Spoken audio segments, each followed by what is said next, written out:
Haleluya, Bwana Yesu asifiwe. Ni Alhamisi njema yenye kibali, ni maombi ya jioni. Leo nataka nikupe neno moja tu ambalo linatuongoza katika maombi, na hili neno linaenda kukuinua katika viwango vingine. Kwa majina yangu wasinifahamu kwenye mtandao, kwenye Facebook, kwenye TikTok, kwenye Instagram. Majina yangu ni Mtume na Nabii John Henry Mkwizu. Ninatokea Mbezi Sakaveda. Sehemu yoyote ile, kama unataka kuniona, kama unatoka Mbezi kwa Magufuli, njoo moja kwa moja kwenye njia panda ya Kawe. Ukifika njia panda ya Kawe, mbele kidogo utakuta daraja kubwa. Ulizia bodaboda yote, mwambie nipeleke kwa mwenyekiti wa Sakaveda.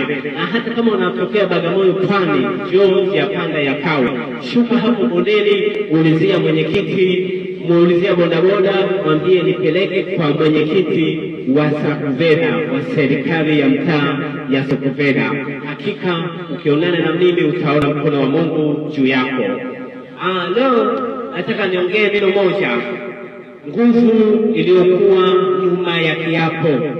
Nguvu iliyokuwa nyuma ya kiapo. Nguvu iliyokuwa nyuma ya kiapo. Watu wengi tunaishi na viapo bila kutambua tunatembea katika viapo. Inawezekana hivyo viapo ulianza kutembea navyo kutokea asili ukiwa tumboni kwa mama yako.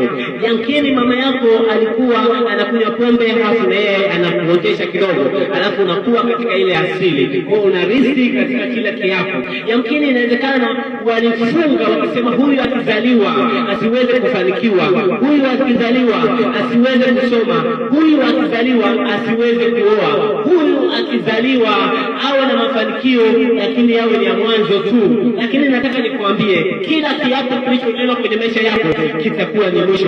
Kila aina ya kiapo chochote, watu tunatembea katika viapo. Sikiliza, Paulo katika Matendo ile 23, naenda kusoma mstari wa 12. Naenda kusoma hapa, anasema kulipopambazuka Wayahudi wakafanya mapatano, wakajifunga kwa kiapo ya kwamba watakula wala kunywa hadi wamuue Paulo.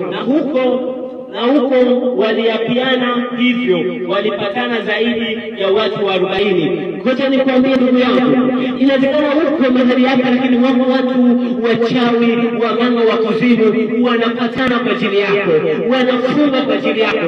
Wengine wanaenda kwa waganga kutoa kitu ili wewe uone afya mikopono, ili wewe usione mafanikio, ili wewe upate tabu. Unabaki kulia, umezunguka hospitalini, hauone tatizo, umefanya kila kitu, hauone mafanikio.